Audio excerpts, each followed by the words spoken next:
Oh, hi, everyone. Thank you for showing up for your learning and arriving on this, what promises to be a truly terrific Math Thursday.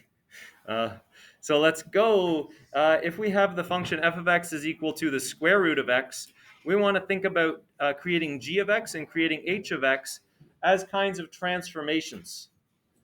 And if we're unsure about this, you want to be able to use other resources to help you get sure. And your number one resource for that, I believe, is a table of values. So should we take a look at a table of values here and see what's happening?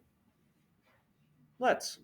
Okay, so let's start with, find some space to make a table of values somewhere on your page where you have the values x and the square root of x. Okay, and so we're going to look at things like 0, 1, 4, and 9 as our x inputs. And they would output, well, the square root of 0 is 0. Square root of 1 is 1. The square root of 4 is 2. And the square root of 9 is 3. And let's just do the operation. Let's just do the function to those things. I guess I have that list memorized, but if you don't have that list memorized, you could use your calculator. And then let's take a look. Well, what happens with g of x? So if we have another table of values here for g of x, and we have x, and then over here we have g of x equals the square root of x plus 2. Let's work it out. We'll use the same x values here. 0.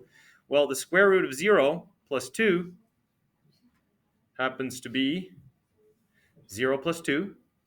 That'll be 2.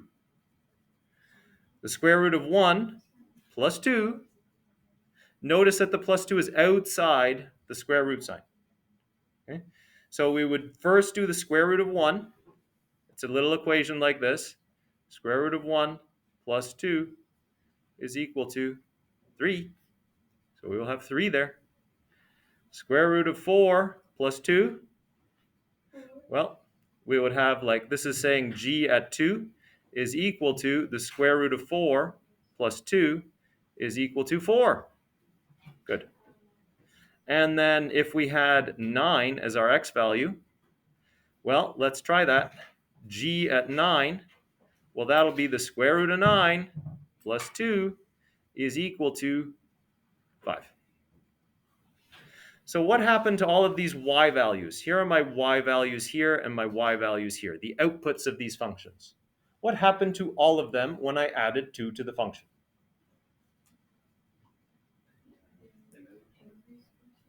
Yeah, they all got bigger by 2. Okay, so now on your now we can describe the function g of x as a transformation. We can say you could say all outputs grew by 2, or you could say, and this would be a little nicer. This is more mathy language.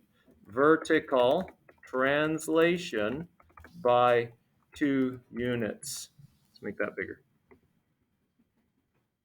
So we say that's vertical translation by 2 units. You take the same shape and just move it up. Let's take a look at h of x is equal to x minus 4. Okay, let's make yet another table of values. So we'll go in purple here for h of x. If we have values of x, and we want to take the square root of x minus 4, all right, what would 0 output for x?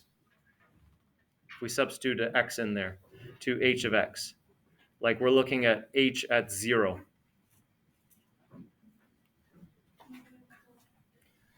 The square root of negative 4?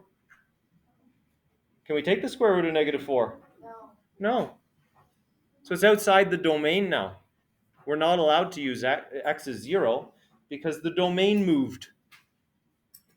What would an acceptable value of x be? So this is does not compute. DNC does not compute. We can't take the square root of negative 4. Not allowed to do it yet. I say yet because in university maybe you'll go to the level where you start doing that and looking at that. What can we use as an x input? Where does the domain start? 4, yeah. X is 4 would be okay. And what would that be? 4 minus 4, but I take the square root of the whole thing. 0. 0. The square root of 0 is 0. Now what if I use, say, here 5? People have it, right? 1, yeah. We write it out, imagine it. We take the square root of 5 minus 4. That's putting in for x here of whatever I want, so 5. 5 minus 4, this is equal to the square root of 1. We already know the square root of 1 is 1. So, okay. And then what if I used 8 here? 8 as my input, what will I get? 2. Okay, so that's going to give me 2. Okay, 8 and 2. So do you notice what happened to all of those x values, all of those inputs? They all shifted. And what direction did they shift? They all shifted to the right 4. So when we subtracted from our inputs there, everything shifted to the right by 4 units. Okay, so let's type that out. We're going to say this is here horizontal 4 units. 4 units to the right. And this was 2 units up. We might say 2 units. All right, so now we have what we need to draw a graph. I have provided you a graph. I don't have a graph here, but I'll show you in Desmos, and then you can copy onto yours if you don't have it already. But you can also copy over with your table of values. Just plot your tables of values and put them in. If I have f of x is equal to here, and I just need the button that's underneath my recording tools, the square root of x, it looks like that. There's the graph I provided you. And then we were looking at g of x, which was equal to the square root of x plus 2, and there it is, vertically moved upwards by 2. And so we've seen that we could go point by point and just move all your points on your initial graph by adding 2 to all the y values. And then for h of x, we had that was equal to the square root of x minus 4 under the brackets. And there, all of our x values just shifted over by 4. Notice that the function h of x, which is the green one here, does not start over at 0. We cannot compute. We can't take the square roots of negative numbers without complex numbers, which we don't do yet. And so we moved everything over by 4. There you go. Allie? How does it go over right by 4, but it's negative? Yeah, that's the counterintuitive nature of these D transformations. So when we add to functions, these are C transformations. When we add or subtract from the inputs, we call those D transformations. And the D transformations go counterintuitively. You can think of it like this. Now, in order to create the same point, the same output that I had here of 0, where I had x is 0, I need to use 4 more x's there to create a 0, like 4 minus 4. And then if I want the same output where it was 1 here, well, I need 5 minus 4 over there to still just create that 1. To create this one here, 4, 2, which is just picking integer points, but you can do any point. Now I would need, 8 minus 4, and this is kind of how I remember that it's counterintuitive. Do you see those points kind of happening? Yeah, I still don't understand how it's going to work. Okay. So if I have h of 8, that would be 2. You see, because h of 8 would be equal to the square root of 8 minus 4. So there, now, because I'm subtracting from all my inputs, I need that much more input to produce the same output I used to. So, yeah. Okay. And you can also just remember that, that one's a sign flipper, so it has that weird property. And then that's why it's a sign flipper. Okay, so let's keep going. We can use the same steps to transform parent functions, but in these cases, we want to look at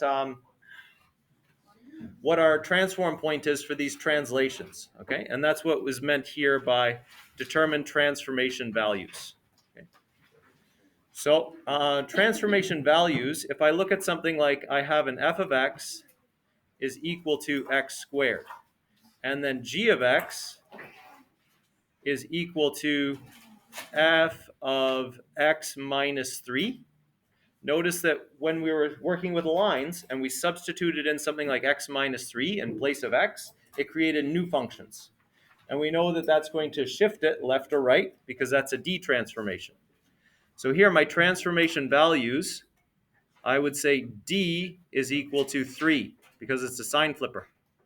So in this case, we're going to have all of my x values growing by 3 because they're going to grow because that's a sign flipper. So here we would say x plus 3, y is my transformation point for g of x. So that's how you would apply transformations point by point. You would just add 3 to all your x values in that case. If I have another function, let's do blue. If I have h of x is equal to f of x plus 5, this is a C transformation. C is equal to 5. So in this case, we would have our x values remaining unchanged, but our y values would all be increased by 5. So maybe take down those two examples, and then we'll carry on.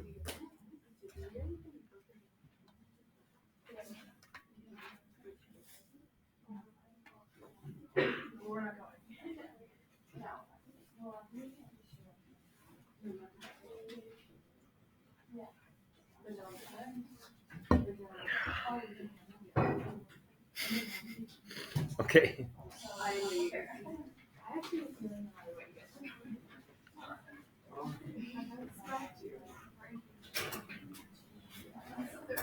Carry on? 1 second, okay.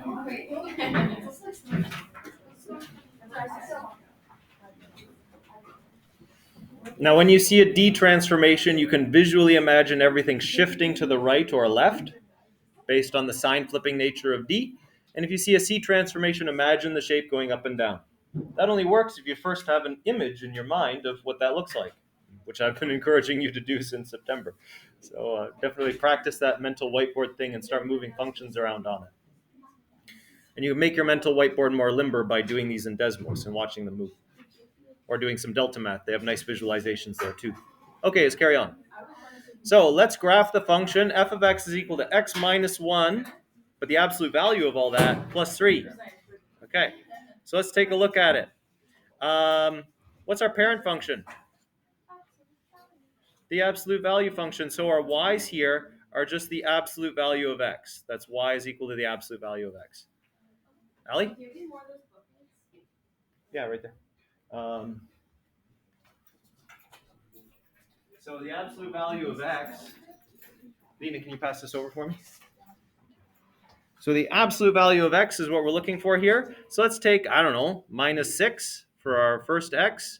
We'll take minus 3, 0, 3, and 6. Sometimes people ask me, where'd you get those values? I just choose. Just choose. So what's the absolute value of 6? Thank you. Very good. Absolute value of 3, 3. Sorry, absolute value negative 3. Absolute value of 0 is 0. 3 is 3. And 6 is 6. So now let's plot our points. Pew, pew, pew. Pew, pew. Okay. So there's those points, and then these ones here, pew. And pew. All right. And then draw a beautiful, it's not a curve, it's 2 straight lines through there to get your nice graph of your parent function. And then we can do this one algebraically, point by point, and visually. And notice visual is fast. First, think about what are my transformations? I have 2 of them, this one and this one. And they're not stretches or reflections because none of them are working by multiplication. So they're all adding or subtracting in some way. This one here, the x minus 1 is subtracting from my inputs. So that's a D transformation. And in this case, D is equal to 1. And then here, this one is D, and this one is a C transformation. So C is equal to 3. So we would expect D to move that right ways by 1, and C to move it upwards by 3. Yeah? But because D is sign flipper, wouldn't it be negative? Yeah, but we have to make sure that we only sign flip once. Okay? And notice that in here I have x minus 1. Oh, right, and you wrote it. And so then I pulled that out as positive 1. And so I'm in my mind knowing like, okay, x minus 1 will produce a rightwards motion by 1 because d is 1. And so I kind of imagine d as the negative number that I see there. Similarly to a brackets x minus h squared plus k. When I pull out the h value of the vertex from vertex form, I flip its sign right away. So I do the same thing with d transformations. So now imagine it. Imagine that it shifts over by 1 and goes up by 3. And then see it in your mind, like that. And then you will not be surprised by what your table of values shows you. Okay? So, let's try some points. Yep. Question, Josh? Okay. So we want to be able to look at an equation like this and harvest from it the pieces of information that will give us clues as to how it moves. So the first clue is that we're subtracting from inputs. When we subtract from inputs, that tends to move things in the rightward direction. Right here, x minus 1. Okay? And then we're adding on to the whole function. We're adding on to its output 3. So that's going to lift the function up by 3. And then we can verify that by just processing a few points or moving over some points manually. Malcolm? I just have like a question about how you pulled the -6, -3, 0, and 3, 6. Is that just because like you know one of them needed to be 3, or did you just like just think of that? I looked at the graph paper and thought if I do -2, 1, and 0, my points are too close. I'm just going to space it out a bit. And then I chose So to really, space it out by factor 3. You can make up your parent function. You can make up, well, not make up my parent function, but I can make up the points I choose to show it. Like let's say I chose instead -9, then we would have had the absolute value of -9 is 9, and that's this point over here. Notice we got that one anyway just by putting on the straight line. Okay, so you can just choose. You could choose any point. You could choose like weird, like you could put in -pi. Negative pi, and negative pi would be here, just a little bit bigger than -3, and it would be up there, positive pi. Make it, like, skinnier or fatter, or does like No, because the algebra determines your output. I'm Sorry? confused on how like you know it's Oh. that size. Because the parent function is, we'll call it g of x, or maybe p of x.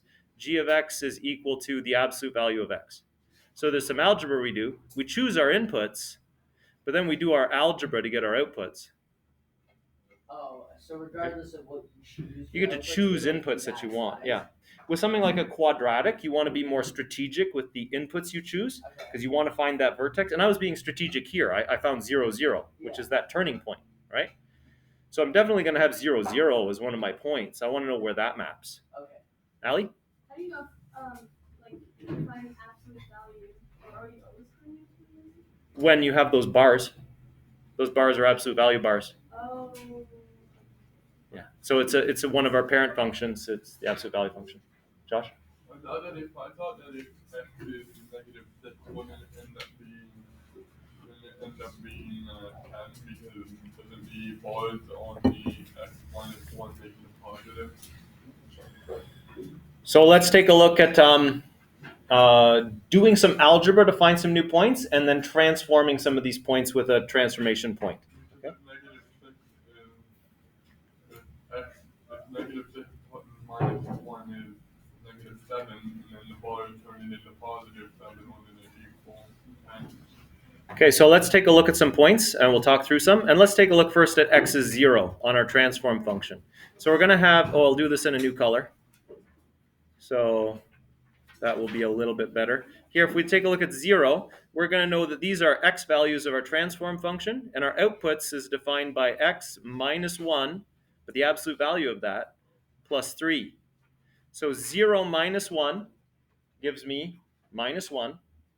Take the absolute value of -1, it's 1, and then add 3. This would be 4. How did you get the parent function? This function, because I look at this, I see that there's an absolute value function in there. So the parent function is the absolute value function. So it's 0 and 4 then. These bars, right? These bars show me absolute value, so my parent function is absolute value function. Sorry? So then, so 0, so you input 0. Yeah. Here. Yeah, let's So try it. It's 0 minus 1. F at 0 is equal to the absolute value of 0 minus 1 plus 3.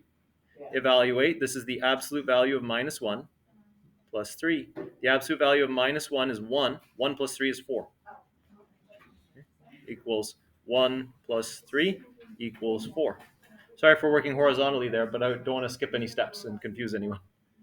Patrick? Is there like an opposite of an absolute value where it's always a negative value? Yeah. That would be a transformed absolute value function. That would be, let's call it h of x is equal to the negative absolute value of x. That seems Okay. far more simple. Isn't that nice? So we don't need a new function that would say, take a number and make it negative. What's the negative distance of it from 0? No, it's just that.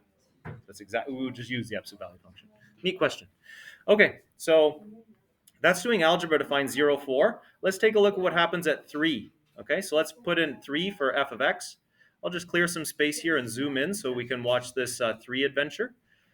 So here we go. Let's zoom in. Come on, zoom in. There we go. So let's evaluate f at 3 so we can fill in our table of values. That's going to be equal to, put in 3 wherever you see x, minus 1. Take the absolute value of that plus 3. Can I skip a line and say this is equal to 5? Or do people want to see it? Yeah, sure. 3 minus 1 is 2. The absolute value of 2 is 2. And 2 plus 3 is 5. So that went to 5. Okay. That's just processing with my new function. That's not exploiting what we know about transformations. How does it come out of those brackets? Or does it just Absolute value is the non-negative form. It's always positive. negative 1? Oh, so it's always Yeah. Yeah, it's always positive. It's the distance of that number from 0. Absolute value. So let's take a look at what it would be like if we transform point by point. Okay, so point by point, I know that D is 1 and C is 3. So we would have x plus 1 and y plus 3 would be our transformation point. That's something that we can use to process our parent function table of values and move those over to the other table of values. Sierra?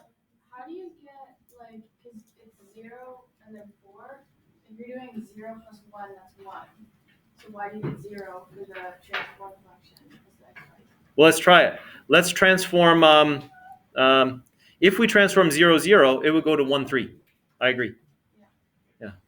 If we process 0 here, it gave us 4, but that was by processing. Okay. Wouldn't it be 3? Yeah. What? Wouldn't it be 3 though to put 0 in for x? I put 0 in for x? Yeah.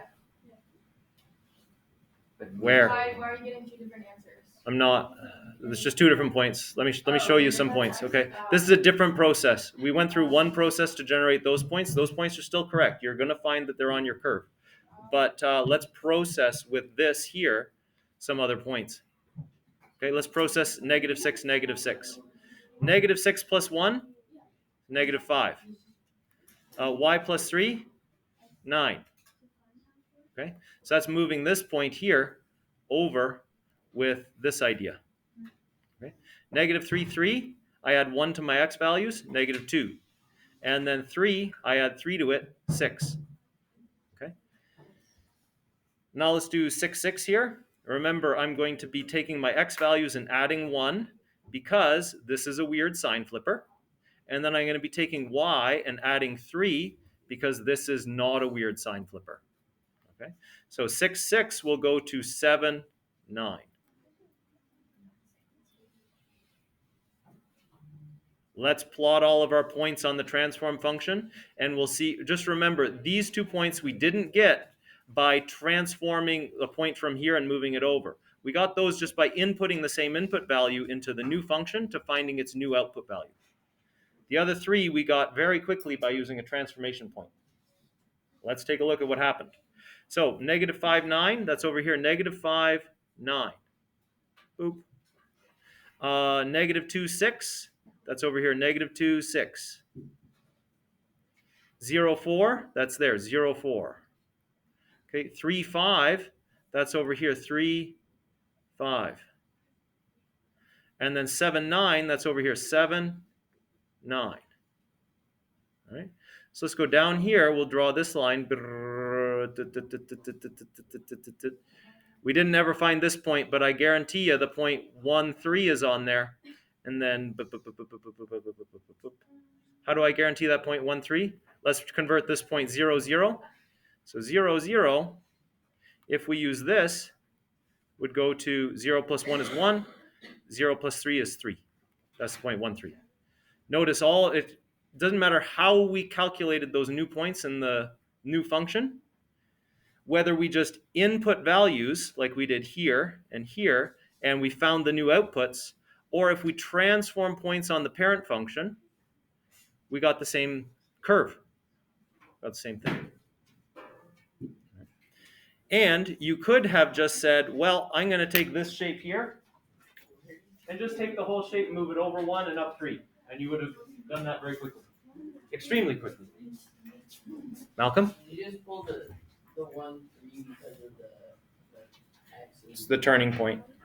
But like, how did you get that? So we look up here. Oh, yeah. And we see D is a weird sign flipper. Yeah. So there's D there. And there's C.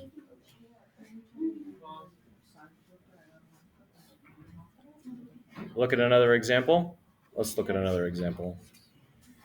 Here is our parent function. F of x is x squared. We have g of x is equal to f at x minus 2 plus 3. Okay. Verify with a graph and a table of values what the new equation would be. Let's take a look at our new equation.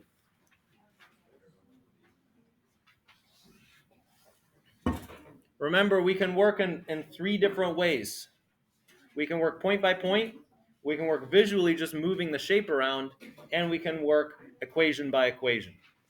First, let's graph our parent function actually. So I have just a few values there that we can use to test later. Go ahead and graph that on your graph. We know that 0, 0, 1, 1, 2, 4. You know how to graph a parabola. Graph a parabola. 3, 9. And there's our points, right? There is our parent function. Yeah. It's not an absolute value function that's not curvy, but it's pretty similar to an absolute value function. It's a fairly bit more complex algebraically. Okay, now let's take a look at the transformations that we've been asked to apply to f of x to create g of x. How would you describe these transformations? X minus 2 plus 3.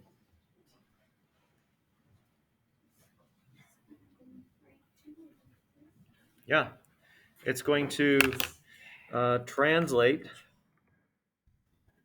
right 2 units, up 3 units. Good. That's what we'd expect. And you can very quickly just draw a new one by moving all your points over on the graph. Right 2 and up 3. So that's 0, 0 goes right 2 and up 3. So that's a new point on the graph. Boop. These 2 points, this one here goes right 2 and up 3. So that's a point on the graph. This one goes right 2, up 3. So that's a point on the graph. Right 2, up 3. Right 2, up 3. You can do this quickly visually wise. So that's the new visualization of our new function. Okay, great. Cool. And then let's just erase these. Cool. That should be the new function that we get. Let's figure out what the equation is. So this is a set of instructions saying, wherever you see x, substitute in x minus 2, and then please add 3 to the whole thing when you're done. That's what that set of instructions is saying. So let's find it. F of x minus 2 plus 3 is equal to, well, I'm going to take this function here, but instead of x, I'm going to substitute in x minus 2. So put it in brackets, x minus 2. square it, because I'm instructed to square whatever I've substituted in for x, and then when you're done all that, add 3. Should I simplify that to find the simplified equation in standard form? A good answer would be nah. You don't need to do that, Mr. Jennings, because I can see that that created a vertex form parabola. It's x minus h plus k. So here we have the new coordinates of the vertex are at 2, 3. Oh, no surprise. There it is. And it's moved up by 3. There. Over 2 up 3. So that's a new vertex. And then we use the step pattern to draw the same thing we just drew by moving everything over 2 up 3. Okay. Now, so we verified that with a graph. We see that this is the equation of g of x, which is equal to x minus 2 squared plus 3. Okay, that's this function here. 2, 3 gives us the coordinates of the vertex from vertex form. This is a weird sign flipper, so we have that's flipped. This one is not a sign flipper, so we have 3. And there it is, that's 0.23. And the stretch pattern is right. Now let's check going table of values wise. We know that this is translate right 2 and up 3. So D is that weird sign flipper, so D is equal to 2 and C is equal to 3. So we can use that to create our new transformed function. So this one is going to be our x values plus 2, and this will be our y values plus 3. Let's test these points. 0, 0 goes to 2, 3. 1, 1 goes to 3, 4. And 2, 4 goes to 4, 7. All I'm doing is adding 3 to my y values, adding 2 to my x values. Let's see if those points were there. There's 4, 7. There's 3, 4. There's 2, 3. That's working point by point. Gives us the same thing as working visually. Gives us the same thing as doing the algebra. Malcolm? Did you just turn it into a parabola just because you knew it was one? No, Because that's told what me here, f of x is equal to x squared. Yeah, so you knew it was a like quadratic function, but Yep. the chart doesn't show the other 2 points. Here?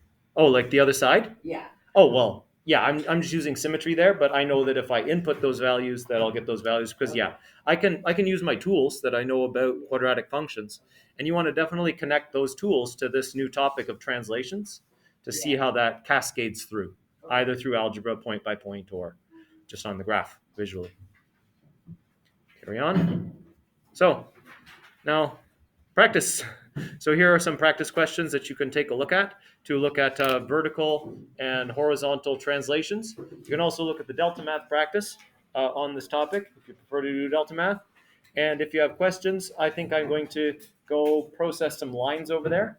Notice that it's the same thing we were seeing with lines. If we add to the whole function, it moves up. If we add or subtract from the inputs, it moves side to side.